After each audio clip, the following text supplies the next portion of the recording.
How about that? That was pretty good. I have to tell you, I was listening. I'm like, damn, that's pretty good. Pretty fucking good. Right. That's one of our guys, Bon Jovial. Thank you so much, Bon, for doing that for us. And hi, Katelyn. Welcome to the show. Hello. I'm happy to have you here. I'm a little concerned about your voice. What's going on there? Well, we went to Secrets in Kissimmee. Well, we were in Miami for a week and a half and then ended it at Secrets. And we were home for like 3 days. And then our friend's like, hey, we got another room at Secrets. You want to come? Huh? All right, sure. Why not? It's only like an hour and a half. So it's been a lot of talking and between the show and talking and partying at Secrets, my voice is it's here and there. You literally sound like the kid who just got home from like summer and flowers. Like you just destroyed. So all right. I told Katelyn before we got on air, just so you all know, to not pay attention to the chat because I do want to start with that, and I want to talk to you about some of the people on my forum and some of the things that go on your show, and I just want to yell at you a little bit. Okay. And I want to yell at you because I want to say, why the fuck do you pay attention to anything that any of these people say? Like, I'm not even joking. Like, why do you take it to heart? Why do you pay attention to them? Why do you kind of sort of retaliate? Like, why even bother giving them any quarter whatsoever? It's a great question. And basically because I've been in commercial real estate for like 13 years. I didn't do this. Like, I mean, I was on the Howard Stern show a couple times, but you saw it. I mean, yeah, he asks you stuff and you just answer it. It's not like you're talking the whole time. I wasn't used to dealing with it. In fact, I didn't look at my social media. I really concentrated on my commercial real estate job, and I was able to go into work and turn off the switch. So admittedly, when we started this, I took a lot of things to heart that I shouldn't have because I just wasn't used to it. I'd never had this much come at me at one time. And more recently, I'm not saying that I've been great, but I'm trying. Like, I'm doing my best to, like, if people are just like fucking around and like we say ball busting, I try to just ball bust back and not get too actually upset about it. Now I'm not perfect. It happens, but it's not every day now. I'm really working on it. Well, I feel like, okay, so I don't really listen to the show only because it's it's kind of like the Howard Stern show to me at this point. I get all my information off of my website, and I had no idea that the Katelyn Large and in Charge forum literally is up to almost 500 pages of people just talking about you. And if I was to just go there and listen to what they say about you, here's what I would know without knowing you. I would think that you are high all the time, which I can really, really know that you're not right now, but that you're high and drunk all the time. You burp and fart. You hate on women, and you wear fishnets that have holes in them, and that you do really kind of fucked up shit on Fans Only or OnlyFans or OnlyFans. So there's a lot to kind of unpack with you because I don't know you. Sure. And I'm glad you wanted to come on and do this interview with me. So I want to start really right from the beginning. So who are you? Like, how did you, first off, what's your nationality? Because everybody always asks that. And I'm really curious as to what exactly you are. So I am Italian, French, Native American. They actually traced my I guess back to a tribe. It's not really Native American. I don't know. It's Mohawk from Canada, so I don't know what you call that. You can't get casino money is basically what we're saying. Yeah, no, I don't. I can't. I wish I could, but no, I don't get any of that. But predominantly, what are you like? Those are the big ones. It's Sicilian. It's French, you Native American. See, that's why you're so dark. Okay, I get it. And also, I say cracker in a very loving sense because my dad is literally like English, Wales, Scottish, Irish. So that's my dad's side, and I get all everything else from my mom. Are you originally from Florida? Yes, I was born and raised in Tampa. Okay. So how did you wind up meeting Brent? Like, people will tell me that you kind of were like a hanger-on or on the show and are wondering like why you didn't go for like Spice Boy. Was he not an option? Or was it that you like what was the story there? Because I don't know it. Okay, so I dated a guy who well, you don't know the Tampa Bay area, but he was I more do. like, oh, you do? Okay. So he was like in the Land O'Lakes area. So more, like he was a lawn dog. Like he was just more of a good old boy type. And he listened to Bubba Love Sponge all the time. And back then I listened to the MJ morning show, and which they hate each other. So my ex-boyfriend was like, dude, you would love Bubba way more than MJ. You should listen to Bubba. I was like, you're stupid. I'm not doing this. And then finally I was like, screw it. I'm just going to listen just so I can tell him it sucks. And I listened. I was like, actually, I really like it. So I started listening, and I was doing a lot of creative stuff back then. Like I like to buy old shit and just make it look cool and new and fun. So they were having like their annual garage sales to raise money for fallen police officers, widows. And I thought, well, perfect. I can help them and I can get something really cool. But I ended up getting there late. And so I talked to Brent for a while about like history and serial killers, the type of stuff he likes to talk about and I enjoy as well. Yeah, but why are we talking to Brent? Like what? Like Oh, where because did he come into everybody was packing up, and Brent on the air was the person who I really did like to listen to him. I liked actually I really didn't like him at first on the air. Let me be honest. I was like, God, what a fucking tool. And I was more of a fan of Manson when I first listened. And then as I listened more, I was like, okay, well, if you get past like him being, I don't know what his persona was on the air, but I was like, oh, I kind of like what Brent has to say. So I just introduced myself and I was like, hey, I was curious about this serial killer. What about this online history? or like At that event where I was, okay, gotcha. Yeah. So, after that, back then, every now and then, and still same today, I would do mushrooms. And I was like, fuck, I have these mushrooms. I'm not doing mushrooms by myself. Who would like to do mushrooms with me? It's a true story. I contacted him like on Facebook or something, and I was like, hey, would you or somebody like to do mushrooms with me? I didn't think I was going to get a response back, but I didn't want to walk up to some random person on the street. Looking back at it, though, it's kind of weird that I would like Facebook a random person, even if he was on the air. But anyway, he did. He ended up, I don't know, a couple weeks later doing it with me, and we just became good friends, and we were friends for months. I wasn't planning on anything like this. Were you still dating like that other guy?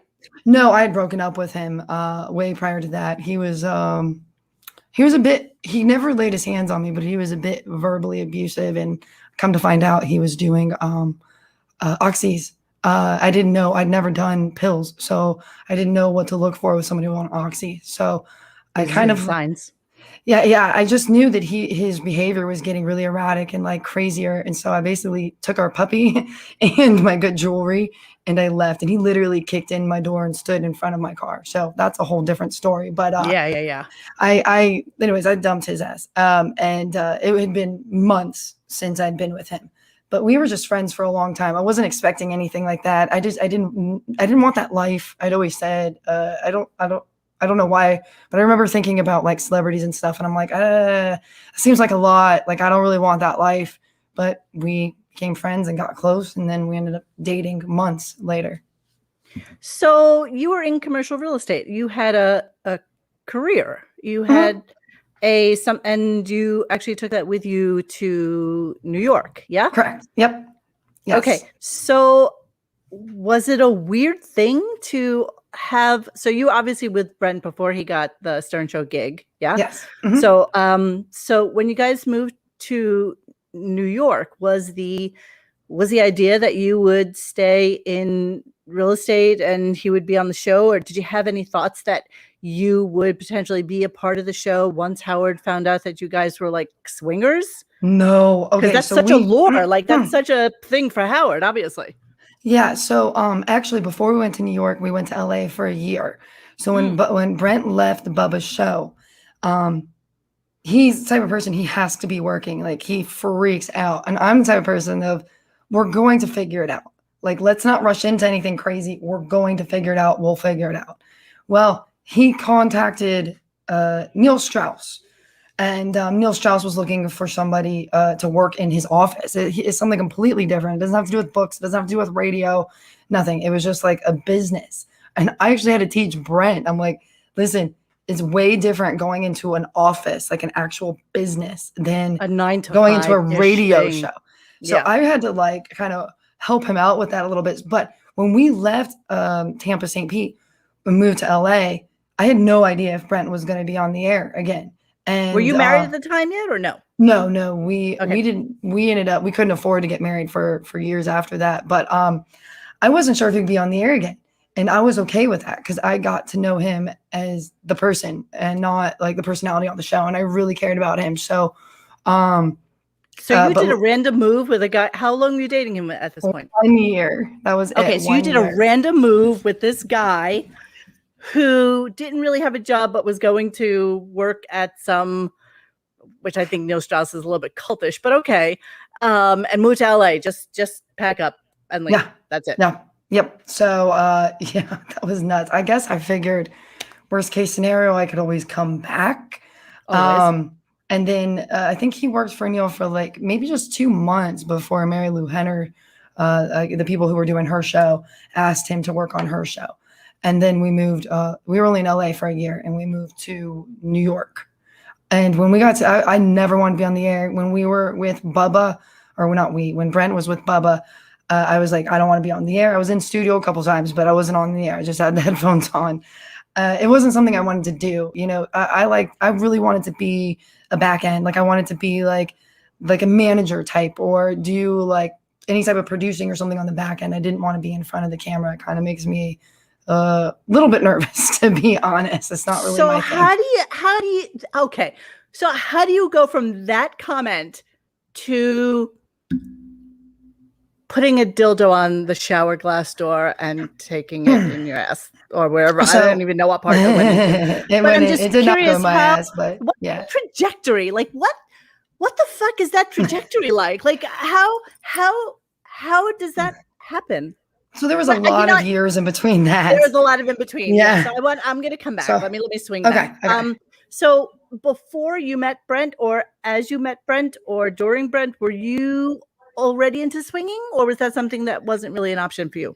This is okay. So I had dated somebody before Brent. It was years before Brent, and he had brought up how he wanted to try swinging. They all do, by the way. Every single guy I have ever dated my entire fucking life, in the first 6 months, is always like, you know what'd be really fucking awesome? Is if you got together with another girl. How fucking hot would that be?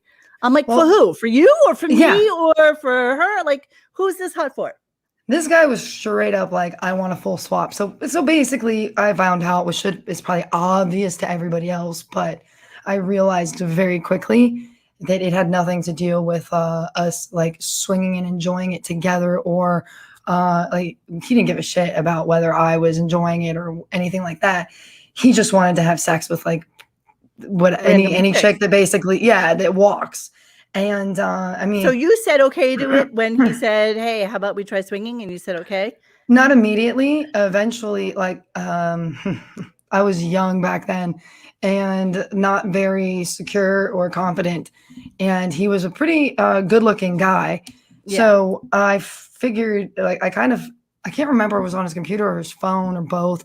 But anyways, I found out that he had been messaging people on like those adult websites and stuff, like adult friend finder type stuff. And I'm like, well, maybe if we do this, it's so stupid.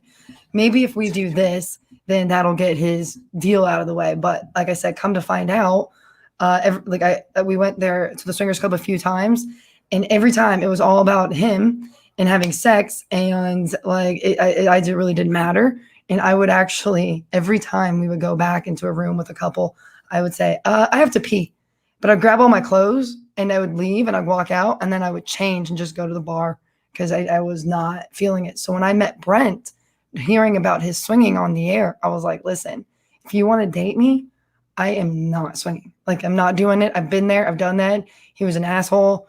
I'm not doing it. And amazing. So yeah. Okay. So give it to me. So he was totally cool with that. He was like, I completely understand. I obviously I cannot get too much into this, but I don't know that his initial swinging experience was great either. But so then fast forward, I don't know. I think we were together 6 years, maybe married 2, but together 6 years. And when you move to another state, 2 different states with somebody, when you don't know people, I know we weren't married, but we spent a lot of time together. So we were drinking. I want to say it was St. Patrick's Day. Anyways, we had been drinking and we started You were already talking. in New York at this time. Yes. We had Okay. been in New York at this point, maybe 4 years. Okay. And so we were talking and I was like, I got to tell you something. I got to confess something to you. And he goes, what? So, well, when we're having sex sometimes, like my fantasy, like sometimes I think about you having sex with somebody else to finish. He's like, what? He goes, well, all right, I got to admit something to you. Me too. So that's what led us into, well, should we try it? And I was like, listen, if I don't like it, even the first time, whatever, we got to stop because I don't want to ruin our relationship over this. And that's how it all started. Were you guys not married yet at this point? No, we were. We had been married 2 years, I believe. Yeah, because So you got married while you were in New York. Yeah, we got married in. God, it seems so like what's the day? We got married, I think, in 2018. Yeah. Yes. I don't know. I know how many years. And we just had our 4-year anniversary. As he's chatting on our chats over here, he's listening in the other room. Okay, so Brent, when he started out on the Stern Show, he wasn't really on air. So he wasn't really like a on-air personality. He was just somebody kind of behind the scenes, not really yet a personality. Do you think the fact that he started talking about swinging and you guys doing the whole swinging thing was the thing that kind of made the entree into him being more of a player on air? Like, do you think that was his entree into, because these are kind of things that interest Howard. These are the things that make Howard want to hear more about your life. So do you think that's what happened? I mean, he had been on air before that with stuff, but I definitely think that this probably made it a little bit more interesting. But that was a very long conversation that he and I had. We didn't know at first if this is anything that we wanted to share because, like I said, I had a regular life, even though he was on the air. I had a commercial real estate job. Like, I wasn't sure if this was something that I really wanted to put out there. And we talked about it, and I said, well, maybe there's other people who are trying this. Maybe it might help people. I don't know. So we decided to share it. Yeah, that's basically the conversation we had. Do you think it was a mistake in hindsight, or are you okay with it? No, I mean, I don't. I feel like I don't know if I want to say evolved or changed or whatever since we even decided to swing, but once I started doing it more and it was part of my life. And I got to a point where I said, well, I'm not ashamed of who I am and what I do. So why not just put it out there? And it did kind of lead to OnlyFans only because I went to a swingers resort that started as a nudist resort. So it's rare to find a swingers resort where everybody's nude all the time. But Caliente in Tampa is like that.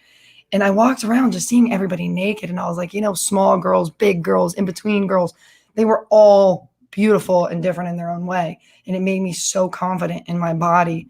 And that's when I said, well, I'll try. Also, a lot of people were messaging me on Instagram saying, you should really try to do OnlyFans. And at first I was like, fuck you. You're a dick, blah, blah, blah, blah, blah. And so many people were saying you should do it. And I don't know. And then like I said, I went to Caliente. And I was nude for like 3 or 4 days and everybody was nude. And I go, well, what does it matter? So I started out, I was just going to do nude pictures. Certainly I don't. Yeah. And so I was like, well, I'll just do nude stuff. And it's kind of like grown from there, I guess.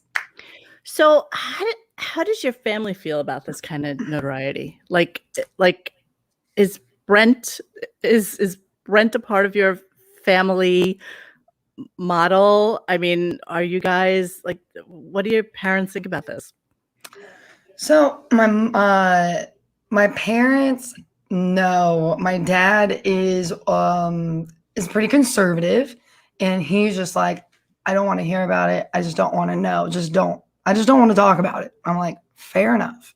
And then my mom also knows, and I can talk to her a little bit about it, but I just choose not to. I don't want to make her feel weird or whatever. But if she asks me questions about it, I answer. And she basically had a conversation with me at some point and said, listen, I just want to make sure that you're not doing this just for money. I want to make sure that like you're happy. What?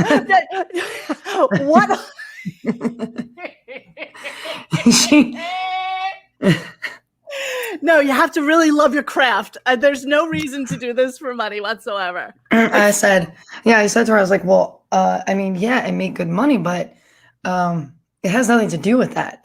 I know this sounds weird, but when I talk to other OnlyFans creators, they've all said the same thing. My confidence just kind of shot through the roof after doing that. And it just got to a point where, and I don't use any filters on my photos. And I just got to a point where I'm like, you know what? I don't care if they don't like this photo, or if they're, going to make fun of me. I don't care. I feel better about myself. And I do enjoy it. It's my life. It's really, I don't like set up shoots. The first one I ever did was set up. Our friend came over. But after that one, it's just whenever we're with our swingers friends and, they're verified on OnlyFans or whatever else, and they're cool with me shooting, then we'll just like, Brent will just pick up a phone, or one of the husbands will pick up a phone, or one of the chicks will pick up a phone, and we just shoot like what's actually going on in our lives. So I figured, well, I guess I'm living an honest life. I'm not hiding it. This is my life.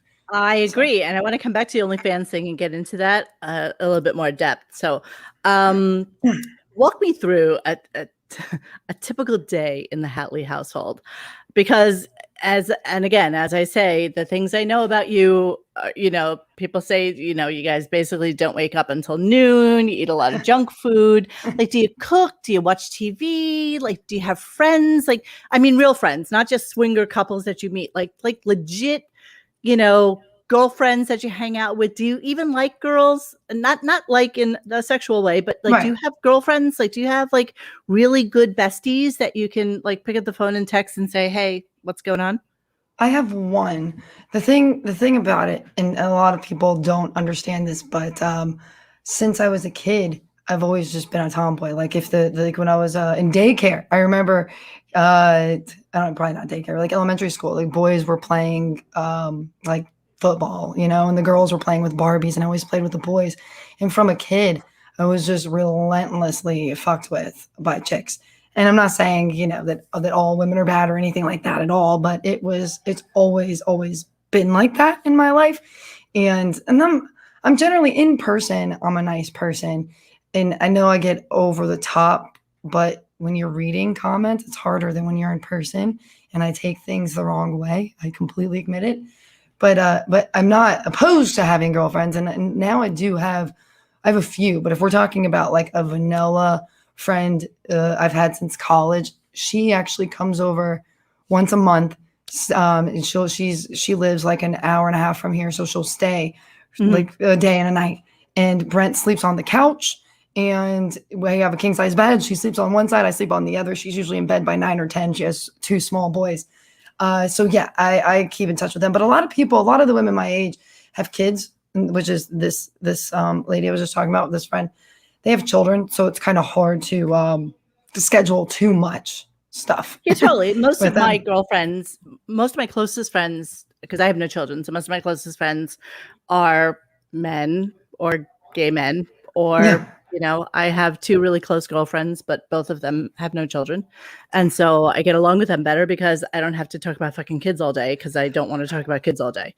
So I get that, but I feel like you guys kind of convey that really harshly on air a lot of times. And I feel like it kind of hurts your ability to get more people on the Brent show. I mean, not the OnlyFans thing, because I think that's like really just more guy generated, as it should be. But I think that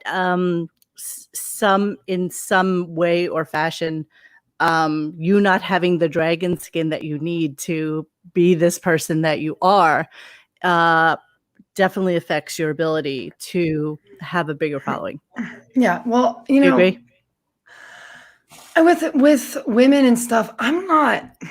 I mean, I know I go off on women, but I go off on women because I'm a woman, and I'm like, well, listen, the same women who are saying I'm going off on them are going off on me as well, and I do push Yeah, but back. who gives a shit? Oh, I Honestly, know, who but that's my cares? point. Is like It's so this is what, silly. but this is what I don't understand. So like when you're on the air, as you know, you project more. You're kind of emphasizing some of your good and Babe, bad qualities. I have gotten so So much shit from so yeah, many fucking trolls. And actually, the best news, the best thing that anybody ever said to me was shockingly Steve Grillo, who said, "You cannot have thin skin if you're going to do this and put yourself out there. You have to have fucking dragon skin and ignore and just fucking not pay attention to anything anyone says." And I feel like even though you are out there, tits out, I mean, fucking balls to the goddamn wall, and you're still getting into shit with people. I mean, and I mean, I see the chat over here. You know that there's a couple of people on here who you've kind of had a little bit of a thing with, and they started talking about how you're talking about somebody's girlfriend who has a kid who has Asperger's or something, and just all this well, shit that there's was a going on. lot of other stuff that happened I'm sure before I there's a lot of started doing history with that, that. and also at this point, I can't. Those people specifically, I've been asked by a detective to not talk about it all until everything is done. But there was a lot with that, and also, so I can say this. I went on the air. I was pissed off because we got some emails that were just out of nowhere. Just I'll just say it was like Sketchy sent us an email out of nowhere. I didn't even realize there was an issue, and it was just scathing. And I was just like, you know what? I'm just done. I keep trying so hard to just be nice to some of these people, and I'm done. So we were at Secrets, and I got on Patreon, and I was like, you know what? Fuck this. I'm done. And so I started talking about butt burgers and Asperger's. I had no idea that anybody's kid had Asperger's. Obviously, there's a good chance with all the people that watch that somebody's kid would, but I had no idea. I was not trying to point out somebody specific. I was just pissed and I was retaliating. And like I said, I am trying to be better. I was, if you recall, I know you don't watch the show, but if I guess the listeners, watchers recall, I feel like it used to be every day though that I would just go off, and I've gotten way better. Like I'm working on it, and that's the thing that people don't understand. When you're used to being in business for 13 years, 13 or 14, I don't remember. It's in the teens at this point. When you're used to doing this and working with somewhat logical people or people who just pretend to be logical at work, is so different than this. And I went through so many stages, just being angry. I did drink a lot. I think a lot of people did during the pandemic, but it was just such a shock to me. Everything was so new. I did drink a lot. I went through so many ways to just try to make it better in my mind. And finally, I was like, who fucking cares? Like you said, who fucking cares? And sometimes I let myself go off, or I hit my breaking point. But again, it's been a little over, I guess it's been a year and a couple months since we started doing this. And it's not something that I've ever had, experience with dealing with. And it was a lot at one time. It wasn't just oh, this person's fucking with you and that person's fucking with you. It felt like a wall of people just fucking with us. And I didn't know how to handle it. There's nobody you can reach out to and say, hey, can you advise me on how to deal with this? You should have called me, because I would have told you to fucking ignore everybody and just do your goddamn show. Because no, you're right. And I feel like sometimes if you guys either drink too much or smoke too much or do whatever it is you guys are doing, because everybody's always suspect about what the fuck you're doing, I feel like it gets worse. I feel like it just becomes this. It's when it's when we're drinking. I mean, straight up. If I was just smoking weed, I would be like, yeah, fuck, whatever. Right. But yeah, no, it's when I'm drinking, and I haven't drank at all. I'm trying to keep it to the weekends now, because I'm only 35. I'm not trying to blow up my liver by 40. Yeah, no shit. It'd be like a fucking raisin. What's wrong with you? And also, right. And also, I realize how much more heated I get and how much more upset I get and how I take things the wrong way. You can see it. You take everything to fucking heart. I know. You take I agree. everybody. You read every goddamn comment. I don't deny it. You start yelling at them, and I feel like it's bad for business. Like, you see the way when people leave the Stern Show and basically he never talks about them again, whether Yeah. they say good things or bad things, or they talk about how he sucked. He never says anything. You know why? Because he never wants to give them any fucking quarter. And So, you don't do that. but You here's don't do the that. thing. We tried to do that for a few weeks. So I don't remember what month it was. So we a few tried. weeks you tried to do it. Well, this is the reason why it was only a few weeks. We tried for a few weeks and it got worse than ever. It was like mommy and daddy aren't paying attention to me. So they just started to do more and more fucked up shit until we started to acknowledge them. And once we started to acknowledge them again, I swear to God, it went down. And I'm like, what am I supposed to do? If I ignore them, they go more ape shit. If I talk to them, they continue to be ape shit. I'm like, You can't win. I don't at know that what I'm game. supposed to do. You can't It was- win at the troll game. You can't. No, there was literally nothing that I could do. Like I said, I kind of even got on Brent a little bit. I was like, that's it. We are done. Our mental health is important. We cannot acknowledge these people anymore. And then it was like the shit got crazier. So like I said, I didn't know what to do at that point. So here you are now. You're like a public figure. How are you handling the comments about your lifestyle, about your body? Do you feel bullied? Like, do you feel like people kind of come after you on a constant basis? You know, there's a subreddit about you guys. God knows there's a whole thing on my forum. I mean, do you feel like people are kind of attacking you unfairly, or do you think that some of it is kind of justified based on how you guys project yourselves out there? Hold on one second. Who's he talking to? He actually has a meeting with miserable men right now. So he's trying to be in the bedroom. We only have a 2-bedroom apartment. He's trying to be in the other bedroom and talk, and I can hear him. So I'm asking him to shut the office door so I don't have to get up. I'm sorry. Can you ask that again? I'm like, no, I was just asking if you feel bullied and whether or not you feel like you guys have kind of put yourselves into this situation based on how you chose to put yourselves out there once you started the show. Like, all right, he's not shutting the door. I'm Okay, sorry. Let me do this for you because I don't want it to mess up your show. Go ahead. I actually I don't really not by people calling me names. I don't feel bullied by people calling me names. I did it first. Honestly, I did. I felt like, what did I do? Like, what the hell? And now I'm like, you know what? Whatever. It's fine. I'm just gonna like one of our friends who we hang out with in Miami, he's on Reddit here and there, and he's like, listen, a lot of the people on there are just ball busting. They're just having fun. Oh, they're horrible. So now I don't really care people calling me names. And I guess honestly it helps that when we go to stuff, swinger stuff, even like shows like rock shows or whatever.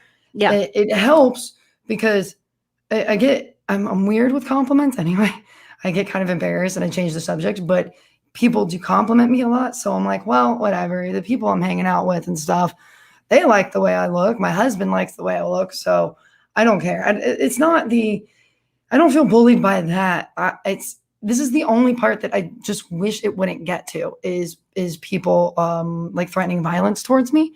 I just don't want it to get to that point. Like, I don't want to be walking around, looking around, wondering like if somebody's going to blindside me and hit me in the face just because they're pissed off about what I say. But if you want to call me, I got people call me Waitlin and fat. And so I don't care. You can call me fat all you want. I'm totally okay with that. I'm definitely thick. But yeah, if you want to call me fat, I really don't care. Who you are, babe. Do you do anything to keep yourself in shape for your account? Like, do you? So I try to run once a week, like 3 miles or so, just to keep up, like running. And I do smoke a lot of weed, so I want to keep my lungs in somewhat decent shape. And I would go to the gym occasionally. But I do have sex with Brent a lot. Like, I really do. And we've been together a long time. We can go if we want to go for an hour, we can. And I like to be on top a lot. So it's funny, but it's true. I'm like, I do work out from being on top. Like, I'm almost planking. I'm using a lot of my legs and my arms, but I try to work in other workouts too. Planking. So, okay. So I do want to talk a little bit about Stern Show days, and then I want to get into the OnlyFans thing. Okay. So hold on, I have questions, and I took Sure. down so little in my question thing because I figured we would do it kind of a little bit freewheeling. These are some questions for my forum. So you got shit coming onto a woman during Christmas party. My question for you, and you're very blunt about when you talk about this stuff. Like my opening was like you talking about, I guess, jackhammer, and full reveal. I asked him to come on tonight, Yeah. and he was supposed to, and I was going to tell you before we even got on air because I didn't want to bushwhack you with having somebody come on. I wasn't sure what your relationship was with people like him. But nonetheless, so there you are at the Christmas party. Everybody wanted to talk about, you kind of coming on to some of the girls and shit like that. And how real of a story or situation was that during that Christmas party? So it was just one. It was Mamet's girlfriend, Mary. Was cute. And yeah, but so it's funny because I get into a fun, happy party place and I forget that I'm not hanging out with my friends from home who know me better, that I'm hanging out with these people. And that was right after, if you recall, he had gone on the air and said she's hotter than everybody else's significant other and was putting her over and like, oh, she's super hot, blah, blah, blah. So I met her and I was like, I was trying to give her a funny compliment. But she doesn't, I realized after the fact, she doesn't know me well enough. Yeah, so right. At that point, I had never hooked up with a chick. I mean, I'm sure, I know that I made out with probably a couple chicks back in college or something for, whatever, we're fucking around. But I'd literally never licked a woman's vagina and never had my vagina licked by a woman. Yeah. So I realize now that she didn't know that, but we had all been having a good time and partying. And by the way, we're good friends now. Like everything's fine. And she wasn't upset by that either. It was Mamet who was like, this is my girlfriend. But I said to her, I was like, something about her being so hot that I would totally lick her pussy. That was the comment. I will totally lick your pussy because she's so hot. Well, I should have probably mentioned that I've never done that before, and at the time wasn't planning to. It was a compliment that I used to joke around with my friends. A compliment. So, I would love to lick your pussy. Like, because I had never done it before, and I wasn't planning it. So it was like, well, if you look decent and you look clean and you seem like you're a decent person, then, maybe I'd consider it. But as a joke, and I didn't even think about that because I was laughing and she was like, oh, thanks, that's such a great compliment, and we were all laughing. Everything gets back to them at that fucking those yeah, everybody on there is everybody thought it was great and they laughed, and then Mamet was like, well, Katelyn was hitting on my girlfriend, which made for great content. Yes, absolutely. 100%. But I was like, what the fuck? So did you also, but we were told that you also hit on Tanko, or is that true? Oh, no, never. I did not. She's not your type. The first, well, no, I think she's really pretty and everything. But like, I don't know, the first couple times I met her, I didn't really know her that well. And I don't know, because it was only specifically because of what Mamet had said on the air. So it really didn't have to do with like looks or anything like that. I was just doing it because I felt like she felt awkward because she felt bad because of what Mamet said about everybody's significant other. So I was trying to lighten up the mood and joke around. Right. And that's specifically what that is. But no, not at all. Do you think any of them, like of the Stern Show women in particular, other than like Mamet's girlfriend, is somebody attractive? Or, the weird thing is, it's like you're one of the few besides Ronnie's girlfriend, whoever really is in the spotlight on that show. Like most of them tend to stay off air and not really want their wives or significant others to get involved in the show. Do you feel kind of like, you're part of like a very, very limited crew of people that actually was able to kind of, parlay just being the wife of a staff member into actually doing something on air? And I feel like almost, with everything that happened in LA, it just kind of felt like almost like the downfall of of you guys' relationship with the Stern Show. Like, I feel like it went just a little too far, just in terms of like the swinging content and how they were treating Brent out there, and you meanwhile being back home, with the home fires burning with a fucking jackhammer, and how that all kind of went down still feels a little bit weird to me. So the only thing I would say is on our end, it did get a little bit frustrating when, like, of course you're going to make jokes. Of course it's funny. But it was the same joke over and over again. And like, there's sometimes when you get into the minutia and the details, you can make even more jokes and be funny. But it was just like the same shit over and over again. Oh, you're lying. Oh, they only like Katelyn, blah, blah, blah, blah. But that didn't have anything to do with it. Basically, what happened was it wasn't right after. I think it was in the new year. Everything was fine after LA. I mean, there was a lot of rumors about Brent, but on air and everything was fine. But after the first of the year, and this is according to a few people that I know from the show who still work there, there was a meeting that basically said, we're getting rid of real shit and we're going to add more phony phone calls, and we want to make it more of like phony phone calls and puppets. And, we just don't really want to get into real comedy stuff. Yeah. And so Brent was just like, fuck, dude. He came home and I talked to some other people. And it just kind of, for what we do, or not what we do. I say we because I say we about Brent all the time.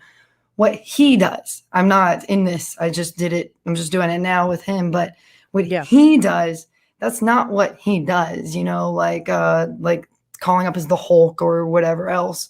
Right. So he was like, well, you know what, at this point, and there were some people there in charge that were continuing to manage with, in my opinion, not much experience, and also maybe giving the wrong information about what was doing good on the show or not to certain people in charge.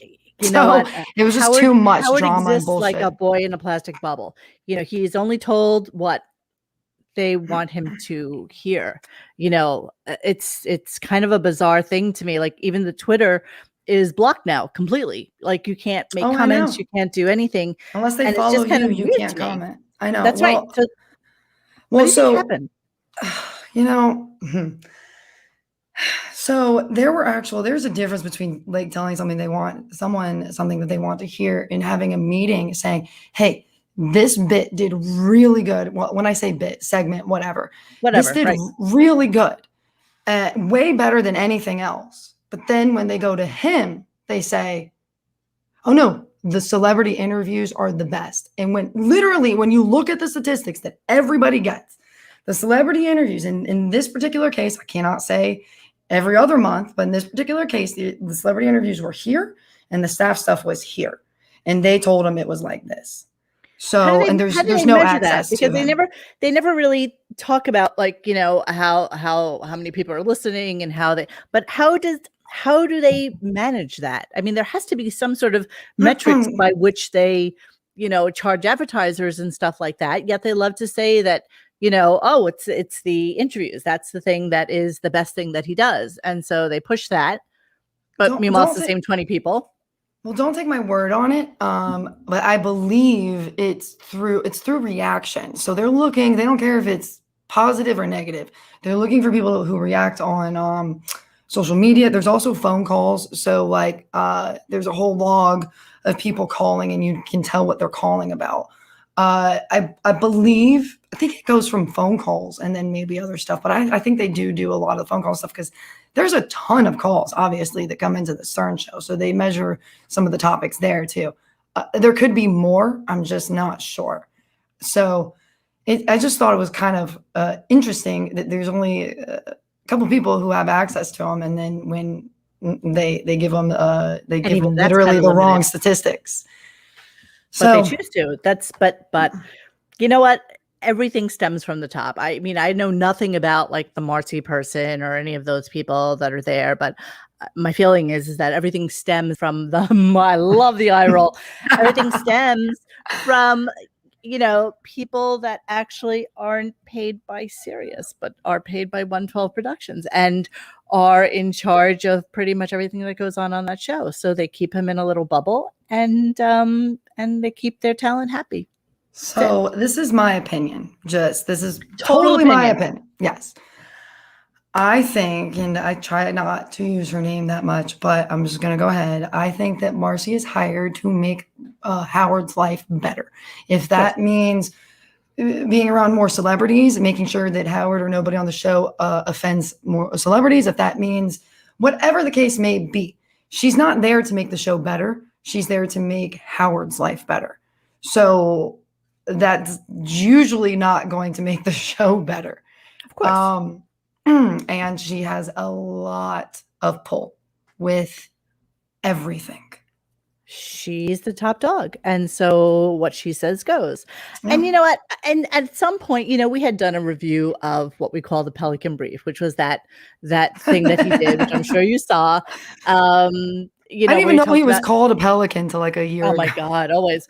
And so it was basically talking about how he wanted to improve the show because he was really concerned about the way it was going. And I guess familiarity breeds a lot of contempt in that show since a lot of people have been there 25, 30 years. So after a while, what is your job anymore? Like, it's a well-oiled machine.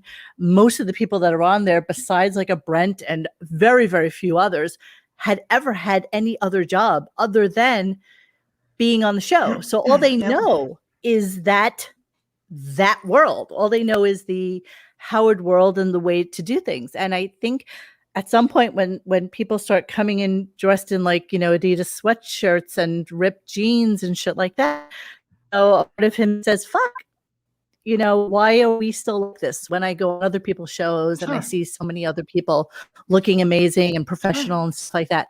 And I think originally she was kind of brought in as the person to get everybody in fucking line, like to just make everybody get in line.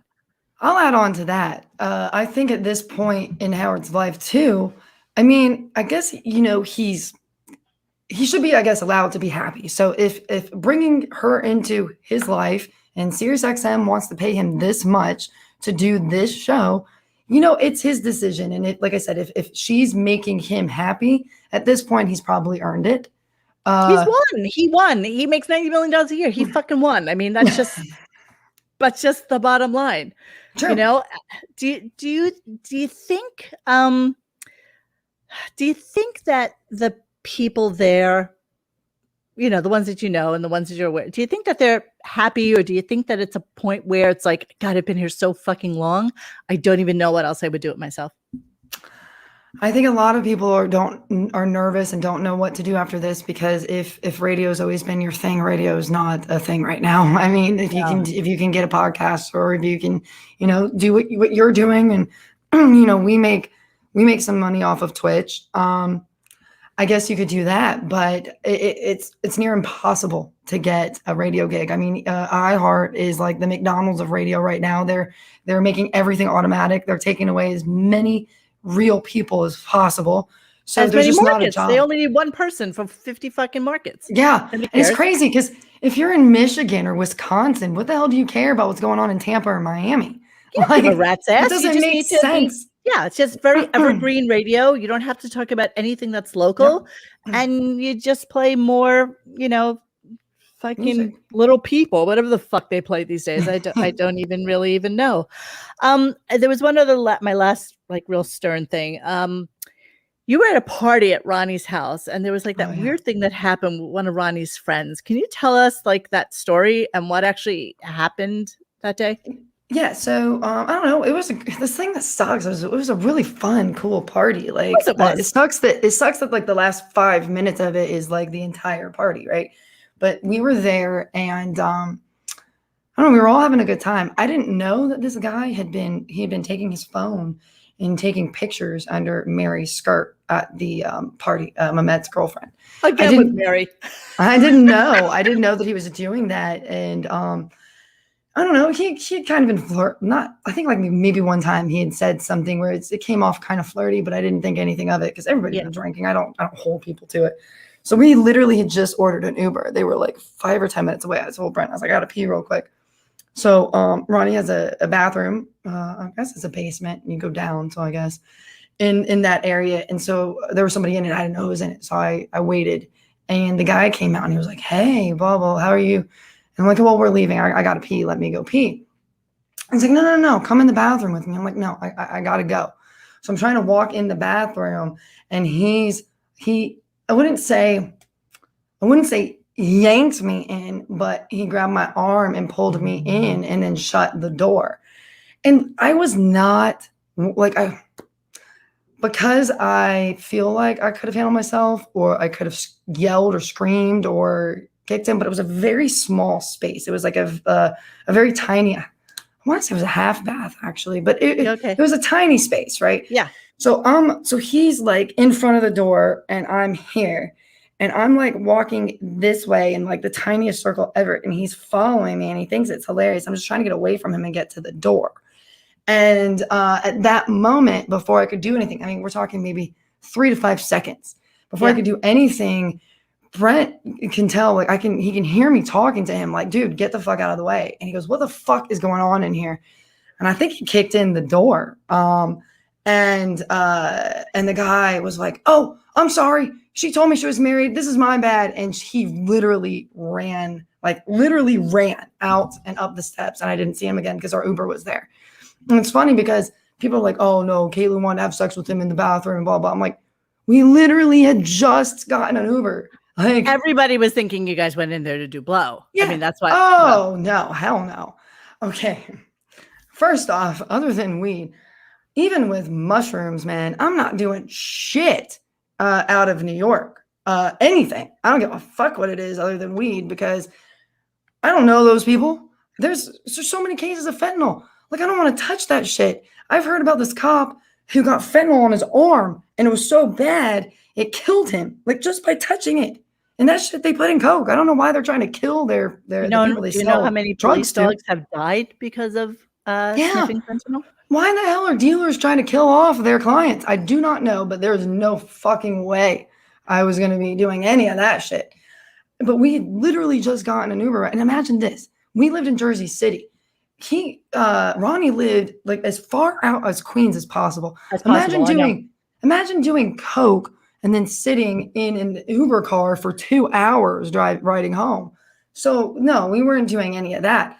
I just was like, I literally just needed to pee because it was almost here. Like Brent was like, literally, you got to hurry up because the Uber's going to be here any minute. So there's no reason for me to do anything with him. It was just one of those instances where you're shocked. You're like, holy shit, is this happening? Like, and I've been drinking all day. And I'm like, what the fuck? And like I said, before I could do anything, Brent heard what was going on and like kicked the door open. So and saved you from Ronnie's creeper friend. I can't say one way or the other what would have happened or not happened. I don't know, but it was a very weird situation. That one wasn't planning on story than it needed to be. Yeah, and I wasn't planning on even talking about it. I told Brent, I'm like, I don't want to talk about this. This whole party was fucking awesome. But then he was talking to Mehmet. We didn't know that this guy had been taking pictures under Mary's skirt.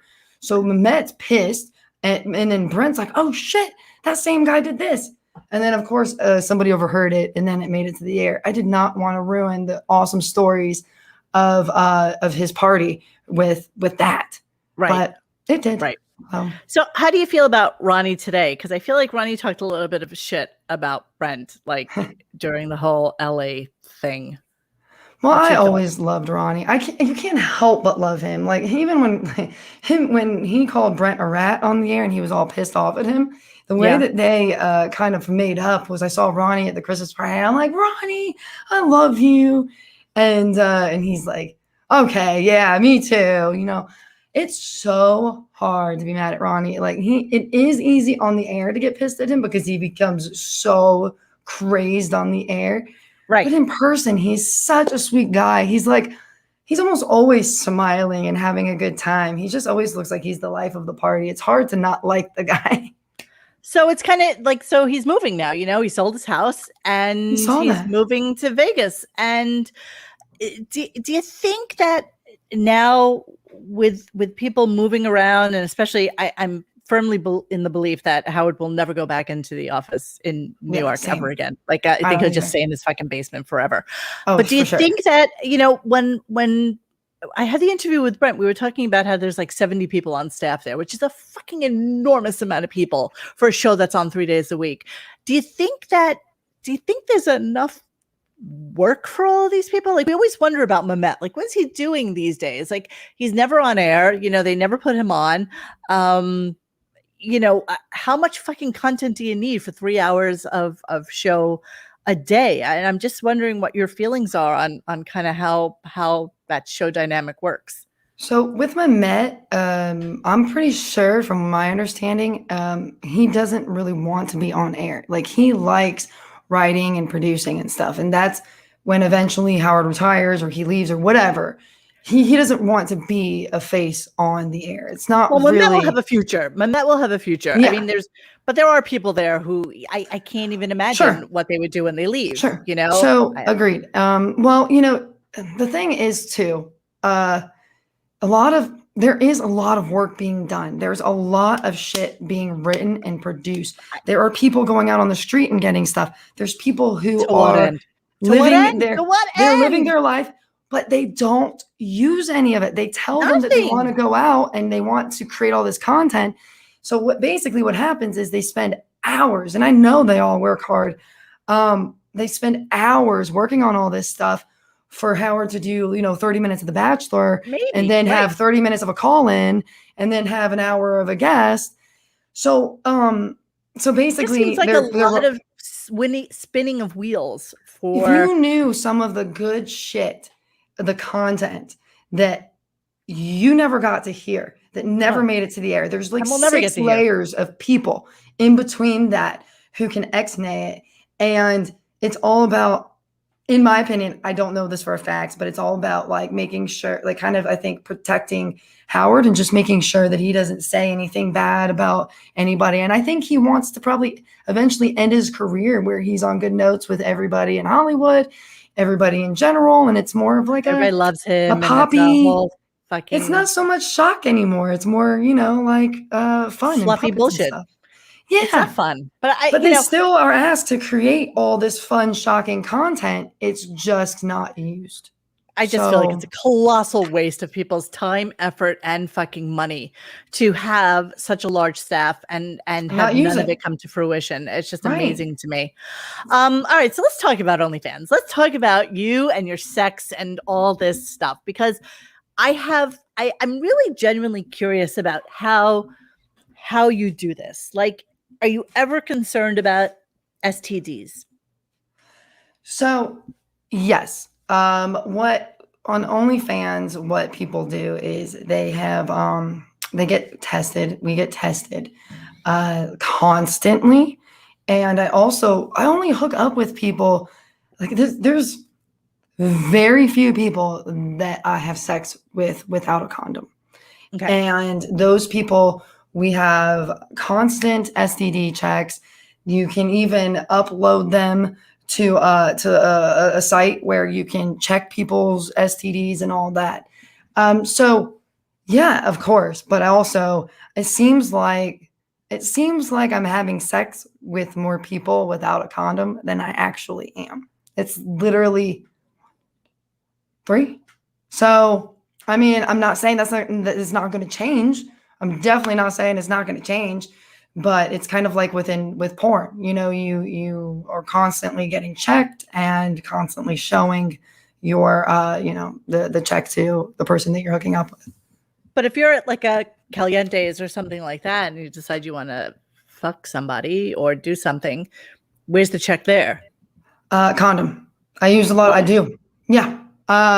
If it's not somebody I know, and it's not a content creator who's constantly having to, get checked and all that, then I always use a condom then. Always. I don't know. Maybe other people don't, but I don't know. I don't need that. How do you see this happening as a long-term thing for you? Like, I like, Brent's like, well, the MILF thing is really hot on OnlyFans and blah, blah, blah. But in reality, how do you feel? How do you see this working out? Like just in the long term. So in the long term, I'd like to continue to do it. So right now, I have mostly like Howard Stern and Bubba fans who want Right. to see me.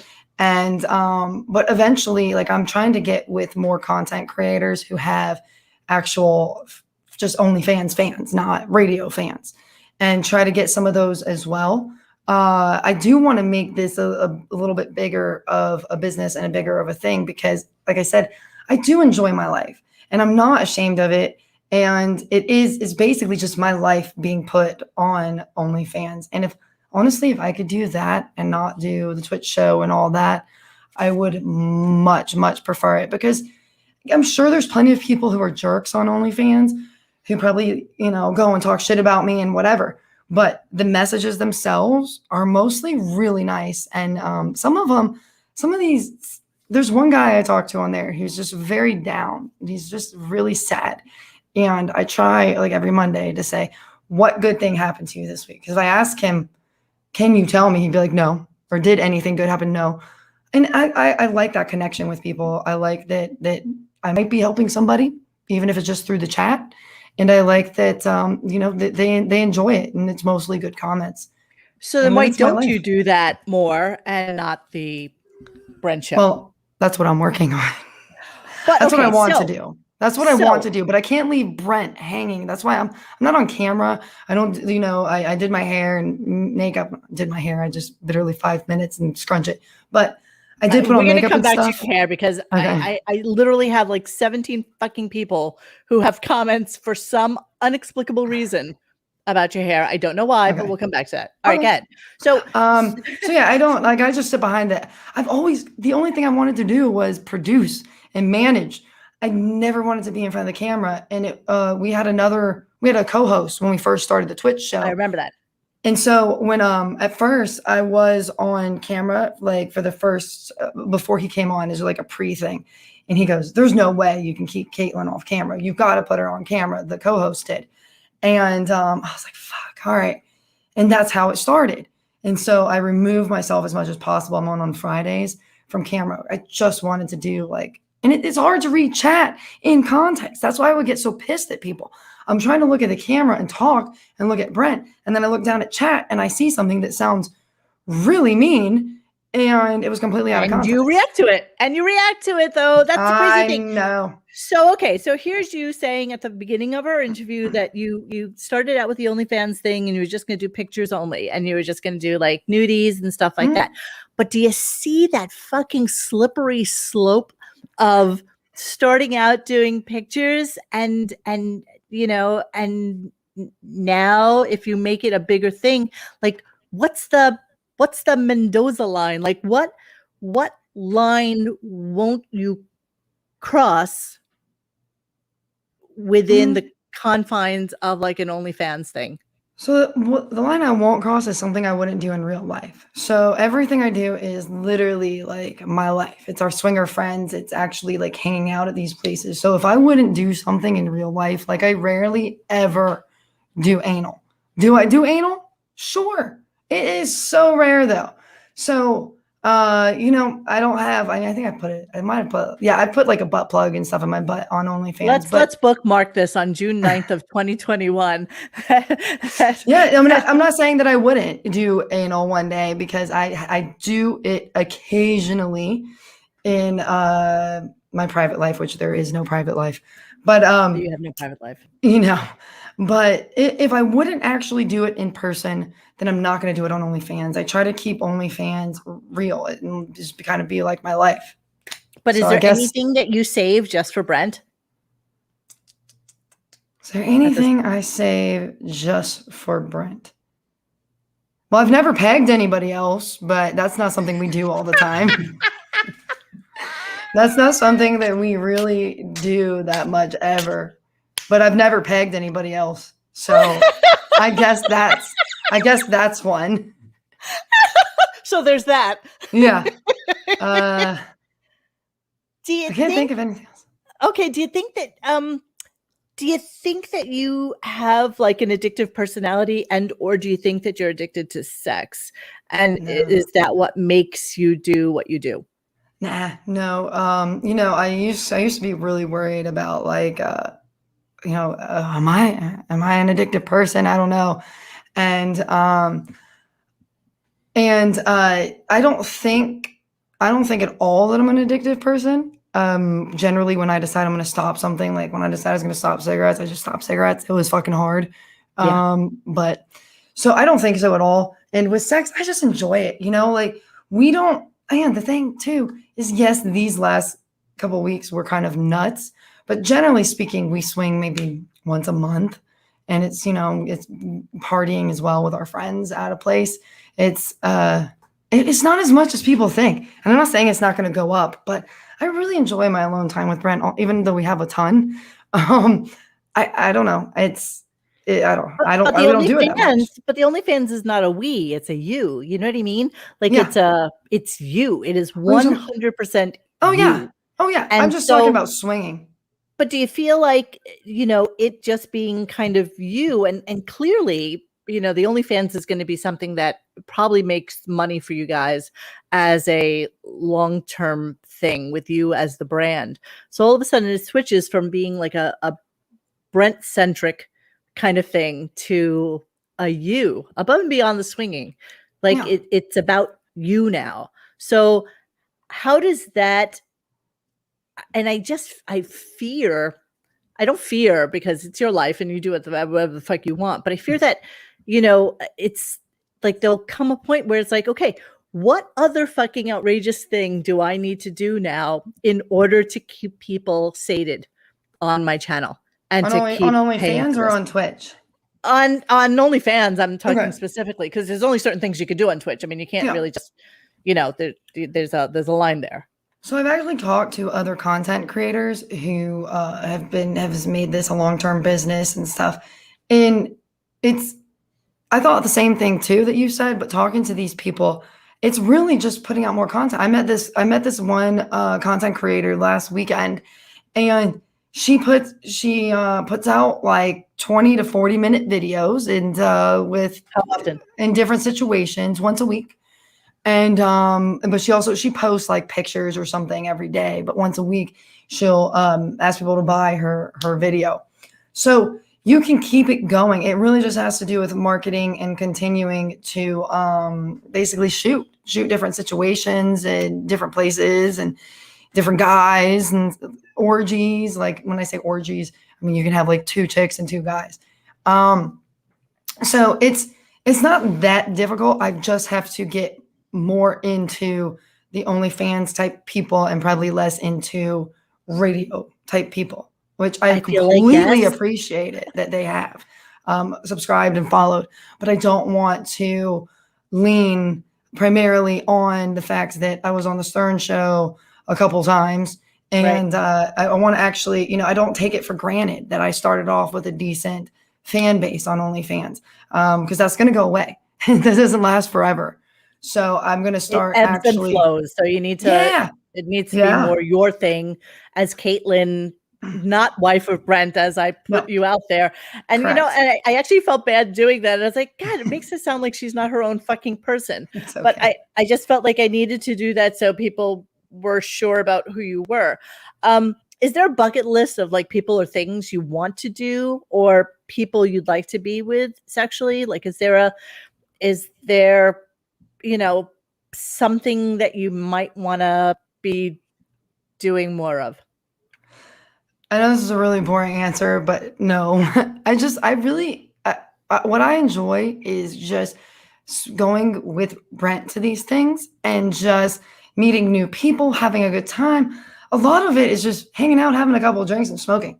It's not sex all the time at these places, even though obviously sex happens. I honestly can't think of anything that I really care that much about to do, or a person that I would want to have sex with. And like, I don't have a celebrity crush. It's not, I don't know. It's sorry, it's a boring answer, but That's no, I okay. really don't. Do you think that you have more sex than Brent does? I mean, Like, Brent is is it more always into, well, reciprocal? Is it always that if you're out and you decide you want to have sex with someone, is it a discussion? Is it a, okay, what do you think about this one? Is yes. it normally a couple? And are there times where either he'll do something and you're not, or vice versa? Or like, how does it usually work out? So there's always a discussion. I'm always says, hey, or he'll tell me a chick that he's interested in. I'll tell him a guy I'm interested in having sex with if they're not together already. And Yeah. he'll say, okay, great. But it's usually after we've been hanging out with them for a while. Like that's kind of our thing. But actually, this past weekend, Brent had sex with two women other than me. And I only had sex with one guy other than Brent. And it just worked out that way because believe it or not, it's hard to find penises sometimes. There's a lot of guys are there with their wife, and then some of the guys that are there single are kind of, you got to kind of vet them a little. They can be kind of creepy. Yeah. So it's actually kind of difficult sometimes to find penis, but there are times where I have sex more. I actually watched Brent for 40 minutes have sex with my friend Genesis, who's a content creator, last weekend. And he'll watch me and I'll watch him. It just depends on what's going on. I prefer to watch him while I'm having sex, and so does he. But like he prefers to watch me while he's having sex. But sometimes the timing just doesn't work out that way. So and I do enjoy watching it. I mean, and most people in the lifestyle do enjoy watching it, where I think they would have a real problem with their significant other having sex. Yeah, see, so that's the whole thing for me, because I'm not a good sharer, and so I'm not really good with feeling like being more to something than somebody just being fucked. And I get that you're somehow able to compartmentalize this into a sex thing as opposed to a emotional thing. Yes? Yes. Oh, Has, definitely. has there ever been a time though where you fuck a guy and you're like, Jesus Christ, he's so fucking hot, and they try to kind of like take it to another level, or text you, or see if you want to get together alone and shit like that? Like, does that happen? That hasn't happened to us. We've always hooked up with couples, and more recently we're hanging out with this group in Miami who are mostly single people, but we're good friends with them now, so they're super respectful. Any woman that texts Brent, we're on a group text together, and any man that texts me, we're on a group text together. So there's a chick who texts Brent occasionally, and she's from our Miami group, and she's a single woman. But I'm always on the text. I almost never respond, but I'm on the group text. She knows I'm on the group text. I can read everything. And I feel okay with that, as long as it's all open and out there and I can, see what's, going on. Do you feel that to have sex with somebody else, do you need to be a little bit drunk or high, or is it something that now that you're doing so often, or as often as you want to, that you can go into it just like, stone cold sober and just fuck somebody for the gratification of it? So, yeah, actually, when I'm stone cold sober, it feels better. I mean, I can get closer to having like coming or whatever if I'm sober. I feel like smoking and drinking and all that, it almost is hard to pay attention sometimes. Like you're high and you're like, oh yeah, I was thinking about that. Oh shit, I'm having sex with this guy. God damn it, pay attention. So I actually kind of prefer to be sober if having sex, but when you're hanging out in group settings, but everybody's, you might be smoking a joint, you might be having a drink. So sometimes that's not always the case, but I have found that I enjoy it better if I'm sober. And what's more gratifying to you, guys or girls, generally? Like hooking up with? Yeah. Guys.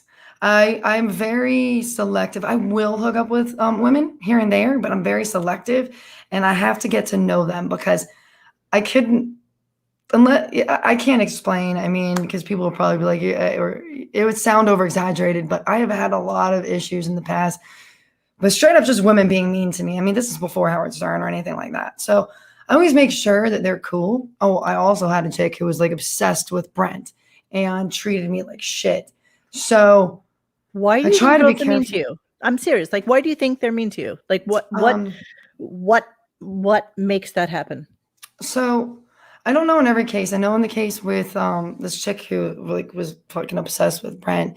Sometimes I think they look at me and think that I'm gonna be this bitch who I don't know, is thinks that I'm the shit and all that. And so they come up like out the gate just being like not liking me and from looks. And then when they realize that I'm too nice and I'm over nice, I feel like I get taken advantage of. They're like, oh, okay, well, here's this chick now and I can walk all over her. So I try to really, and I try to keep everybody at a distance until I know them. But especially with women, I don't know. It's just been a lot. It's been a lot with different So stuff. are And you like more standoffish with women? Like, do you kind of keep yourself a little closed off?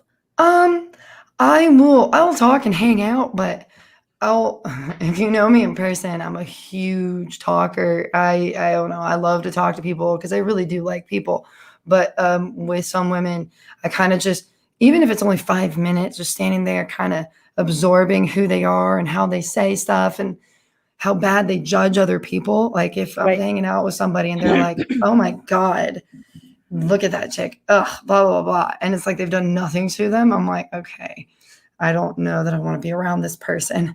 But I I hear like that you nice get into people. fights with women when you go out I sometimes. don't This get is into true? physical fights, but it's weird, and I know it's fine. I know that people don't believe me, but straight up, like I've been at concerts standing now. Now, granted, this could have something to do with it. I'll go into a concert in the bodysuits you call with the holes and stuff, but I'll go. You I'll need some new go. ones, sister. I'm just telling you. I You know. need some new ones. And oh, I know. Well, it's hard to find. Well, it's not that hard to find, but anyway. Some anyway. So I'll go to the concerts with those, and I'll wear like spandex shorts underneath it and like a bra. Yeah. So my assumption is they see me dressed like that, like maybe in their opinion skankily, or they think that I'm a certain type of person, and before they say anything nice to me, they just start being a dick to me. Well, of course they're gonna judge you. That's what women do. We judge Right. everyone. We judge everyone. We do. Correct. So I'm assuming that that's what's going on. So instead of, for example, there was somebody who was trying to videotape a concert we were at, and he'd had a light on his phone, and I mean it's getting in the we're really close to the stage, and security's trying to get a hold of him. He's flashing a flashlight that's coming across my face, ruining my experience and hitting the guy in the head. But the guy's not paying attention. He has no idea what's going on. He's so obsessed with videotaping this concert. I think it was Buck Cherry. And there was a chick next to him. Now it's like 85 degrees out, and she's wearing, I don't think it was real fur, but like a fur looking coat. It was crazy. So I'm trying to tap him. I'm like, hey, can you just like, you can keep videoing, but the security guy just wants you to turn the light off. I was just trying to get the damn flashlight out of my face from security. So I guess now here we are at a concert. Everybody is like this, literally. I mean, it's Buck Cherry. It's one of the first few concerts. I think this was in December. It was one of the first few concerts that people would come back to. It was packed. It was like sold out, packed. People are on top of each other. So I guess the chick was upset that I had gotten too close to her, asking if this guy could turn off his flash. So I didn't even realize that. I just went back to my spot. And she starts like comes up to me and starts talking shit to me and getting in my face. And I'm just like, dude, I said, all I was doing was asking the guy to turn his light off. And she kept going. So I was like, okay, I can't just stand here and take it and just let her yell at me. So I told her, I was like, listen, dude, you chose to come to this concert. There's people everywhere. Everybody's all over the place. If you don't like it, I told her, you probably should go back a few rows. You're up at the front. Everybody squishes in at the front. You're on top of each other.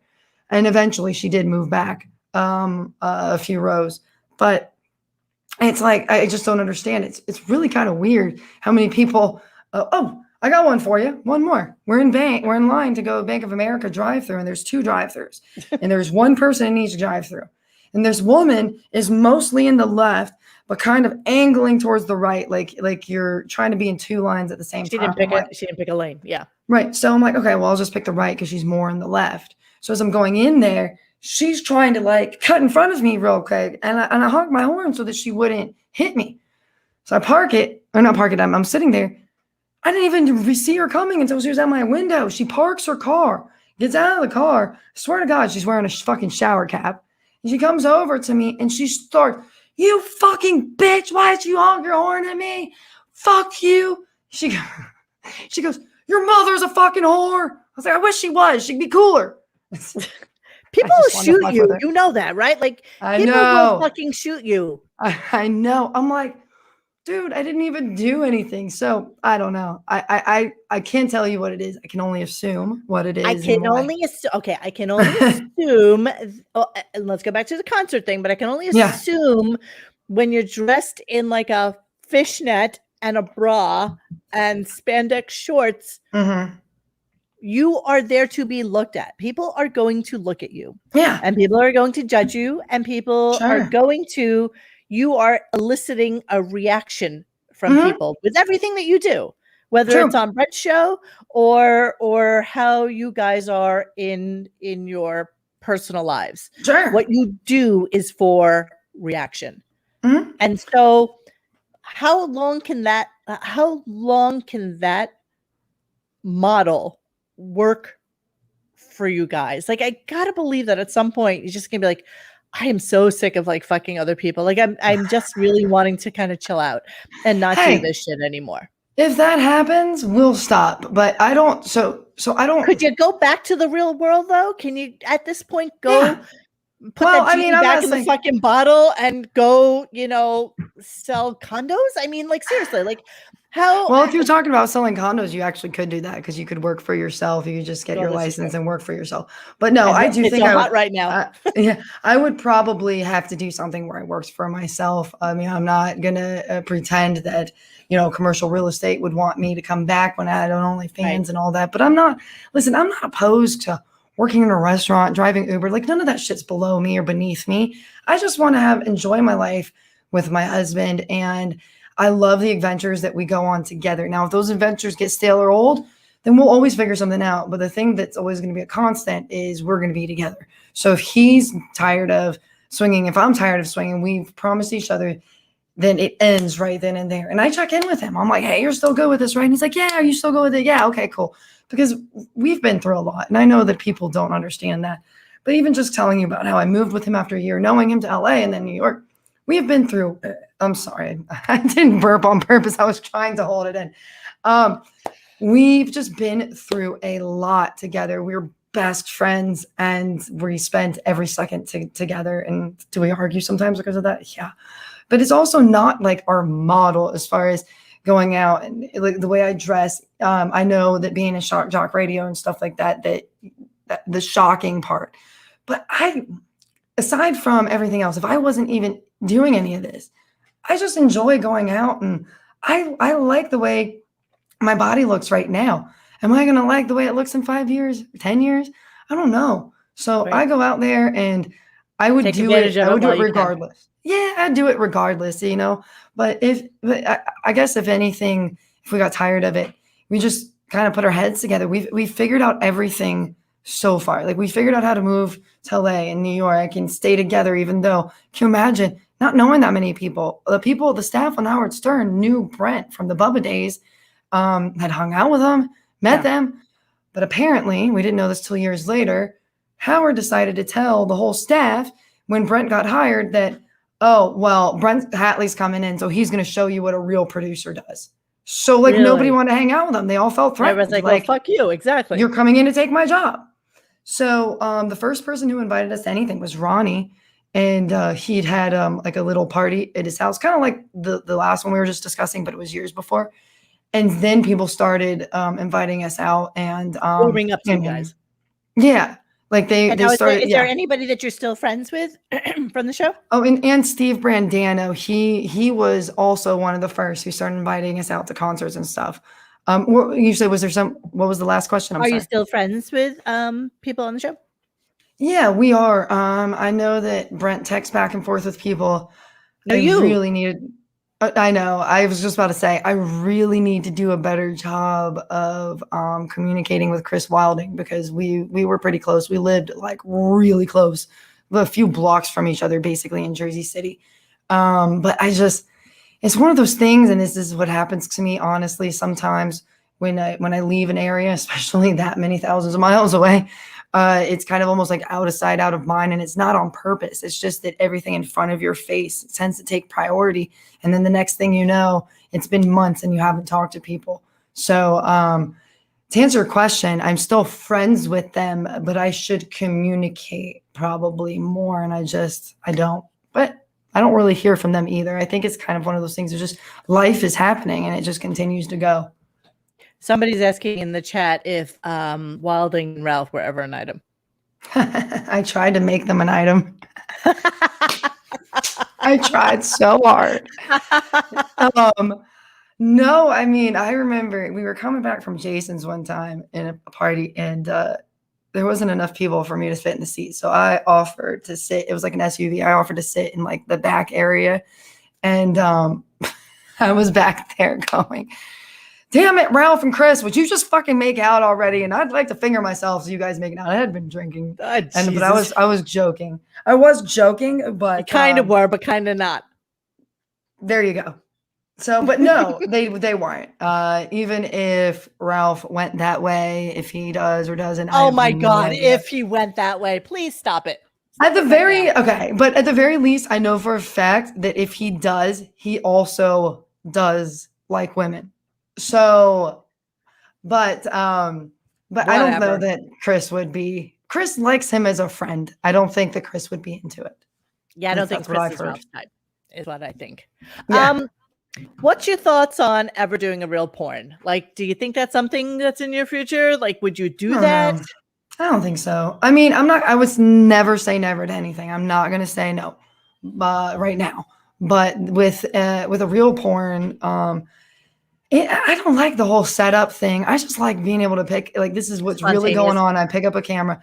In the real porn thing, this is what I heard, is that it can be anywhere from 6 to 8 hours just to film one porn. And it's like, okay, now gun on this position. All right, in, out, in. I feel like it would make sex not fun. It would make it a job. And when I think about having sex, it would just be like, oh yeah, okay, now put your leg here and insert into the vagina here. And I don't know. Okay, seems come like now. Yeah, right. So I'm not. Yeah, I mean, I'm not feeling it. But again, I mean, and I also heard you don't get paid that much. You get paid you get paid more what you're doing than yeah, you get paid like a few $100 for all this work, and it's like, I don't know. So talk to me really quickly. I know Brent's right there because I can see him in the mirror. He keeps stretching his arms. So on the Brent show, and I'm taking this from a listener on the website, how the show was supposed to go down. There will be specialty shows that air on a weekly basis: Hunting the Beast, Yoga with Katelyn, Know It All Sports, and many more. These shows will be seasonal and will rotate throughout the year with other shows that are currently in development. You'll also be treated to random live content on the weekends from our staff at concerts, tailgating, pool parties, bikini beach volleyball, and much more until that the launch sounds date. Really amazing. Where can I find all that content? From BrentHatley.com. No, until I the know. launch date, the channel will be in previews, Hunting the Beast, about serial killers, blah, blah, blah, blah, blah. So what happened to planning out the Twitch channel as a real channel? So we just did not realize how much time and work with only 2 people. We were so stoked. We were like, yeah, blah, blah, blah. We're going to do all this. And we're like, fuck. I don't know that we can. And then on the weekends, if we're not, having fun and partying and shooting some content, then we're taking a rest, like a very much needed rest. And I'm not saying that every single day is packed. There's some days that, we have a little bit of extra time, but what do you do in your free time? It's just none of. Was that? What do you do in your free time?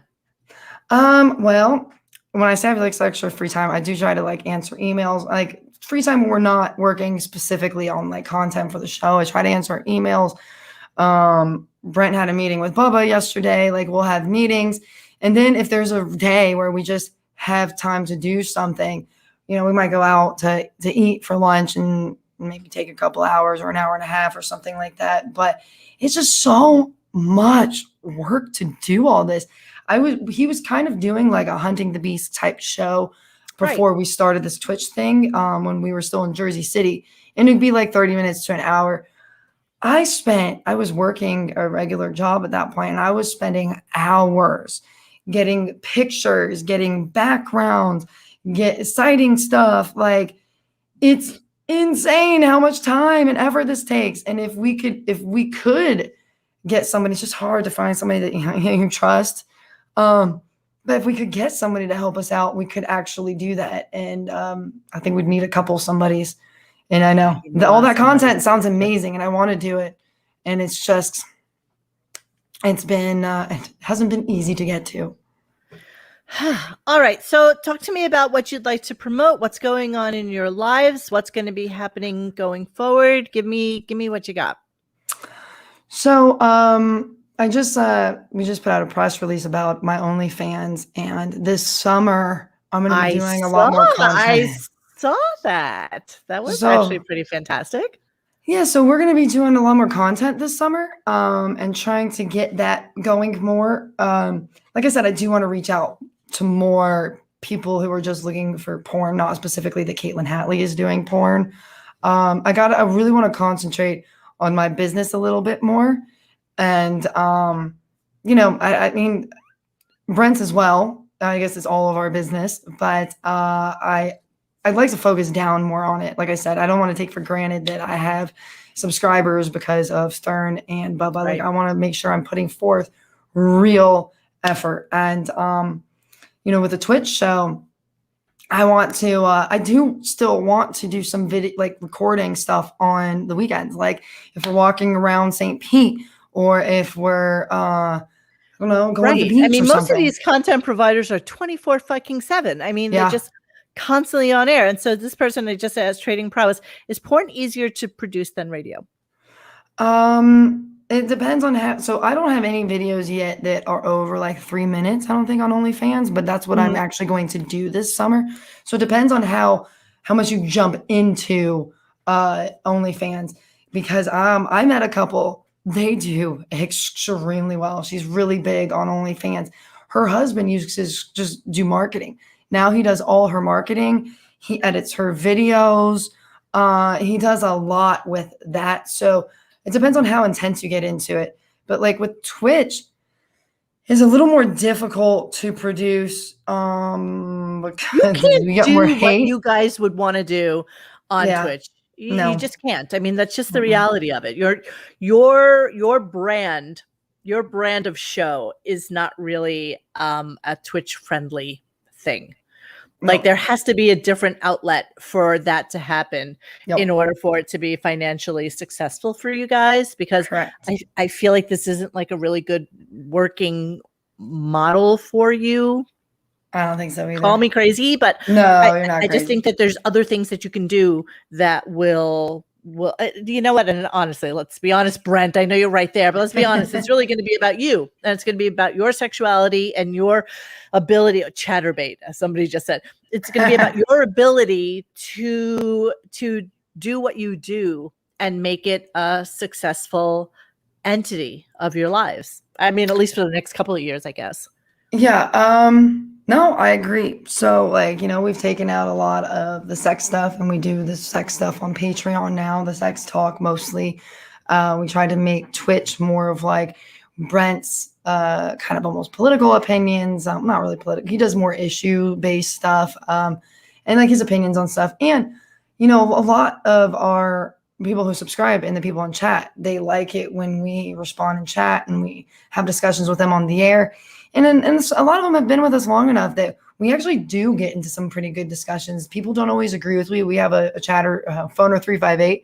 I like him a lot, but a lot of times he does not agree with us. In fact, he almost always takes the opposite opinion, which I fucking love, because I want to get into a back and forth about that. So we're trying to do that more so, but also like, Brent did know a little bit about engineering and that type of stuff in radio, because back in the day, he kind of had to know everything.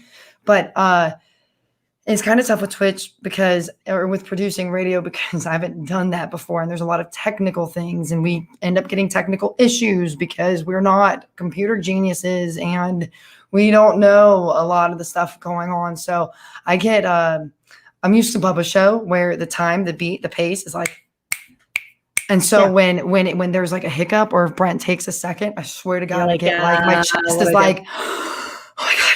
So like I feel bad, but Brent will be on air, on camera, and he's taking a second to get to the article. I'm like, what are you doing? What? There's like 2 seconds of dead air here. What's going on?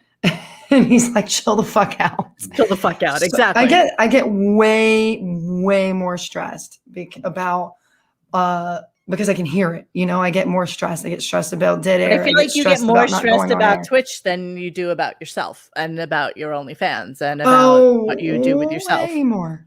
Way more. And it's all because this is all so new and it's so different. And I'm like panicking when we have technical difficulties, because it's like, fuck, here we go again. Katelyn and Brent are on the road and we can't fucking hear the show because they suck, because they can't figure out fucking Twitch or Patreon or whatever. There's an engineer. He's in Florida now.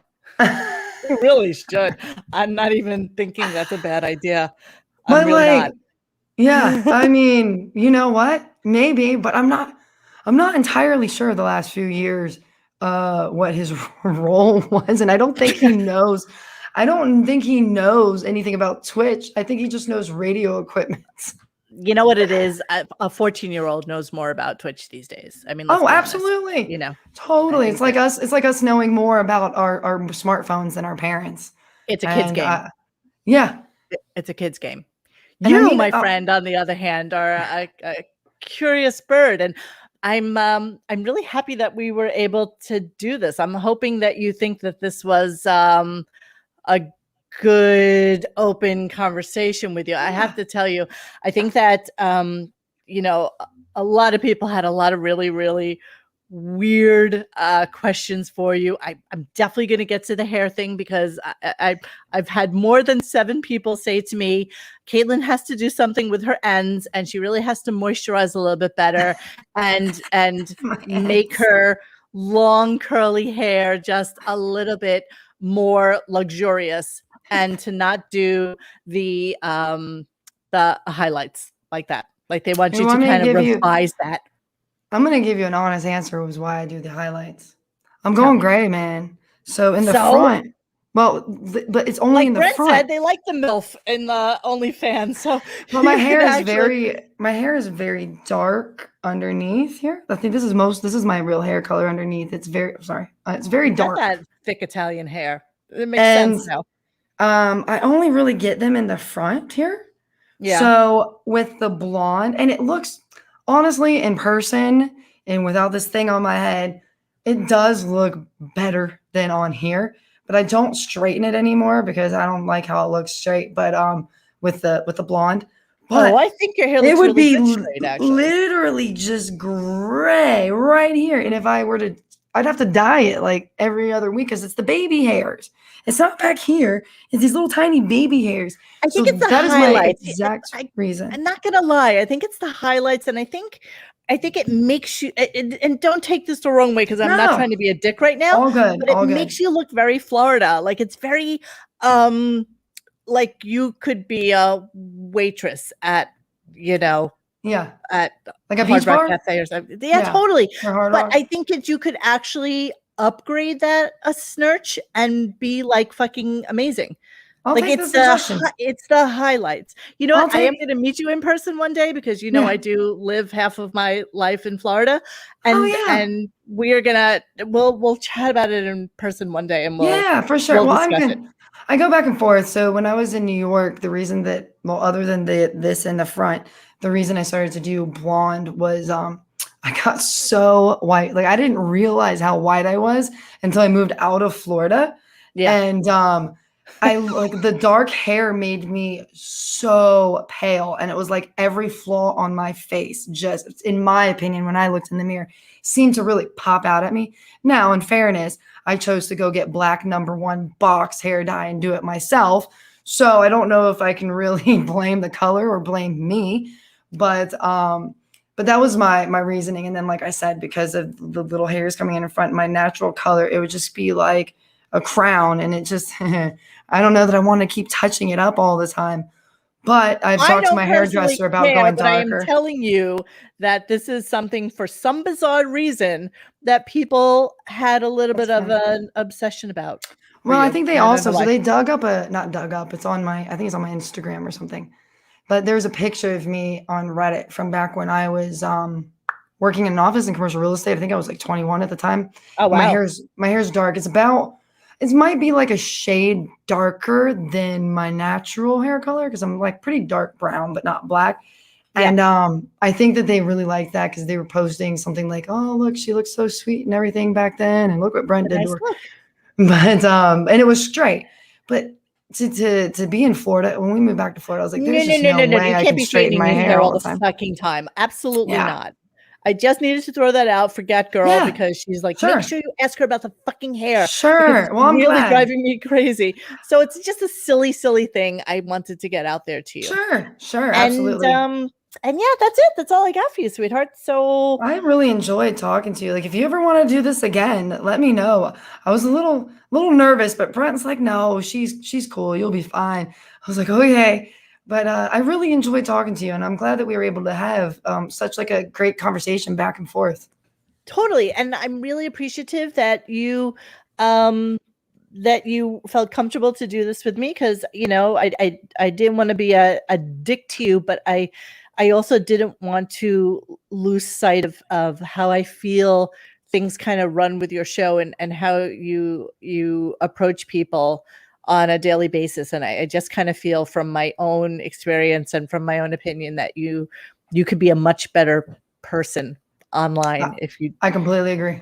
if you just step the fuck back from these assholes. And I completely agree. Like I said, I not might that I'm saying actually that email my you. viewers are assholes because they're not, and they just kind of feel like when they say something to you, you immediately like snap back at them. And I told a couple of them specifically, I was like, you know what, I'm not really going to get into it with her because I want to do much more of a bigger picture conversation with her.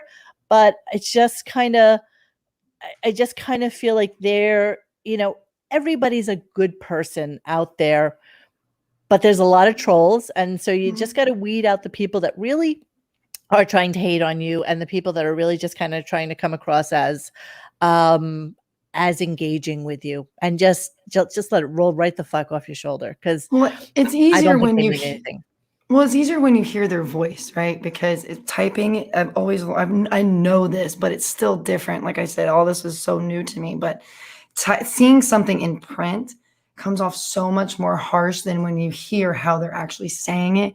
And I'm trying to constantly remind myself of that, but I might actually email you, be like, can I ask your advice on how to handle this? Because Listen, I I'm a swear dick. some of Okay. your stuff some of I your don't stuff, what you want to. said about how you should just take it this way and take it lightly, like you're totally right, and I've been trying to learn that and trying to just grow thicker skin, but also remind myself that they may not be saying it the way you're taking it. Like, you're putting a negative view, like you're coding their comments already coming out of a negative lens, assuming that they're being an asshole.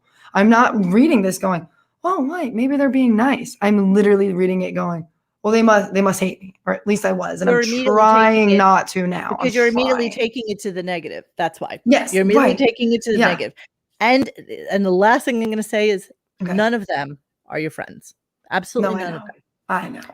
Well, And so I in my defense too, because I've said to some people before, like, I thought we were friends, when I No. said that too, this was during the pandemic where you literally don't have friends except for online. Like, we weren't talking to we weren't going anywhere. We weren't doing Right. anything. So when you're basically hanging out with these people, it feels like all day. Our show, I think, used to be, was it 3 hours, babe? Yeah, Yeah, you guys it are was on forever. 3 hours for a while. So it felt like these are the only people I'm seeing. So yeah, I don't want to say stupidly, but it was a silly thought that people I've never met before are friends. And I guess I don't even mean in like, oh, they're my bestie and we hang out, but just kind of like, oh, it's somebody like an acquaintance, I guess, that you maybe hang with at the bar. And Yeah. that's how it felt because of the pandemic. But you're absolutely right. I went through a lot this past year trying to get used to all this stuff. So you're absolutely right. And I try to Yeah, remind just myself of all know, this. like, Gaga's a great girl. She's a beautiful girl. Doodle is a great girl. You know, there's people that I know, and I simply know them from my website, you know, not in person, not in real life. But I know that they're intrinsically good people. And yeah, are there dicks? Of course there are. You know, I too, and you know, many people who listen to my show know that I had to file a police report against somebody because I was really concerned about, you know, whether or not they were really actually going to come after me. They knew my address. They knew, God, you know, they knew everything about my home. They would take pictures and show them to me online, you know, outside of my house. And it freaked me the fuck out. So yeah, I get that aspect of people, but you know what? He comes on here. He's on here now. He's on the chat right now. And I would never give him I would never give him the attention he craves. And I think that's my biggest takeaway from yeah, how you interact with people on your show, and to just never let them fucking see you sweat and just let it go. yeah. That's it. That's all You're I got. right. Well, I appreciate the advice. That's all I'll I got, take babe. it. I'll take That's all I it. got. All I'll right. take So any Caitlin, advice that you're willing to give, honestly. email me. Seriously. All Okay. right. So listen, you take care. Have a Okay. great night. Thank you.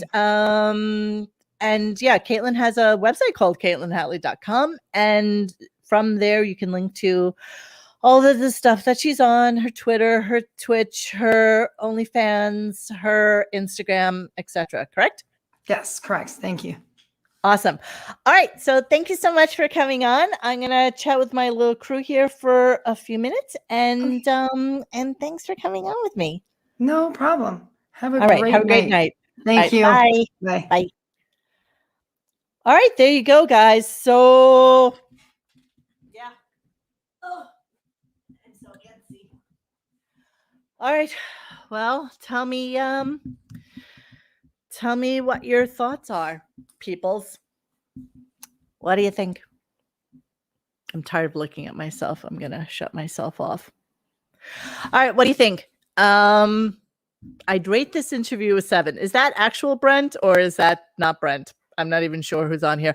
I have to tell you, I haven't really paid attention to anything in the chat. It was just too much to do all at the same time. I couldn't do it all at the same time. So I'm sorry about that. So she was sober and I like that. And I was really happy that she was. And I think, that was a great one. I was loving the pegging thing. Oh fuck, I should have asked about Sal. I'm so sorry. I didn't even really think about that. So yeah, that's it. I guess I try really hard not to be mean to people. You have to know that, right? And so you have to know that I wasn't gonna be like a dick to her, right? Because we wanted to have this conversation. I would have told her right before we started the show that I was gonna have Jackhammer on. He unceremoniously canceled on me almost kind of last minute. So I was a little upset about that. And I think it would have made for an interesting conversation. And we would have been able to get into more of that kind of stern stuff and what happened with Brent in LA and things like that. But you know what? Say Olivia, it didn't happen. So there's nothing I can do about that. So what do I think, Mo? Post interview thoughts. You know what? She was I love that she wasn't high or hadn't been drinking because a lot of times you guys will come on the website and you'll post things that they've done and they're high and they're belching and dancing and doing all sorts of weird fucking shit.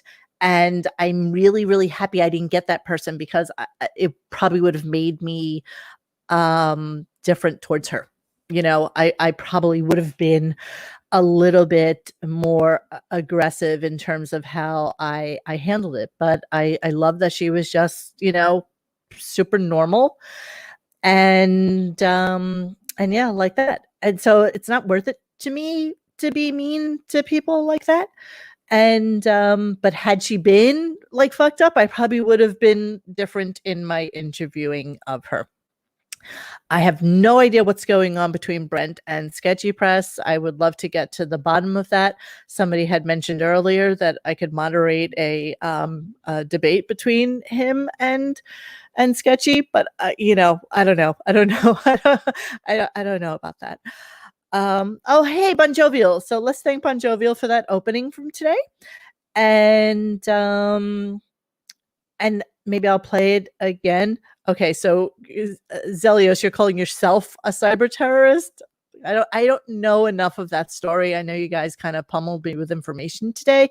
And I didn't want to really get into that because, you know, that's kind of a thing that you guys do on Twitch. So yeah, whatever. All right, so I'm going to Bon Jovial. I can't believe you. I don't even know if you just got in here or not, and I'm sorry if I didn't see you earlier. So I will play us out with Bon Jovial's opening. So for some of you who didn't get to see it, you can hear Bon Jovial's opening for the show. Yes, totally appreciate Katelyn hanging in there. You know, I don't think that my no, absolutely not. I don't think that I totally lost my train of thought. I'm so sorry. I don't know if Sal got fired. I have no idea about that. Maybe I can ask in private and see what happens with that. All right, so that's it. That was fun. That was good. 2 hours. I loved it. So we can swing this back around to radiogunk.com and we can talk about it there. And would love to kind of do a replay of the chat here. So I'm going to probably go back and listen to it. And I know I fidget around a lot while I'm sitting here, and I definitely have to get better lighting. So eventually at some point, if I'm ever going to be on for real, I'll do that.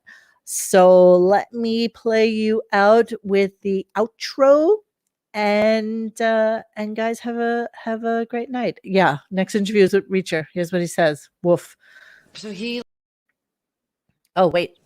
like pushes me on the bed, lifts up my legs, and just starts eating my pussy. So when he was done, I sucked his cock and like I deep throated it. Like I sucked really hard, kind of like jerking his dick into my mouth, like beating the side of my face with the dick. Like it was all wet with my spit, so I let it kind of like slide up the side of my face so that some of the wet spit would get on my face. I really think I could have made him come just by sucking his dick, but I wanted it in my pussy. So, and then once he put his dick in my pussy, he's like, holy shit. I mean, this guy was like blown away, and he's in porn by my pussy. He said he just loved the way it felt and how I moved my pussy when I was on top of him.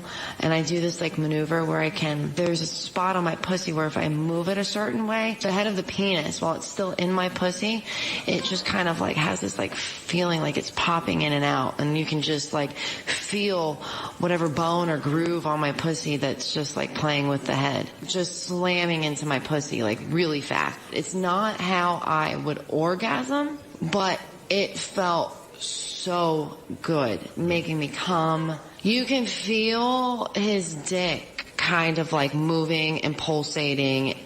So I'm at 18 orgasms since he came home. I think we fucked 15 times. The sex with him this weekend has been mind-blowing. Literally the best sex I've ever had in my fucking life.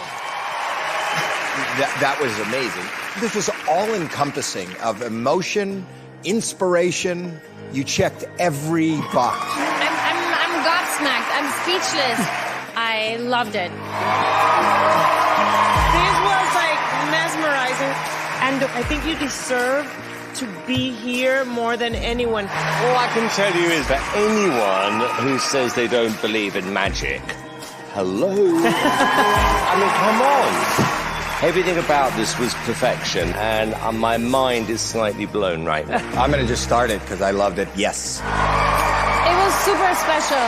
It's a definite yes. I can't wait to see more of you. Yes. Think you know what's coming? You have 4 yeses.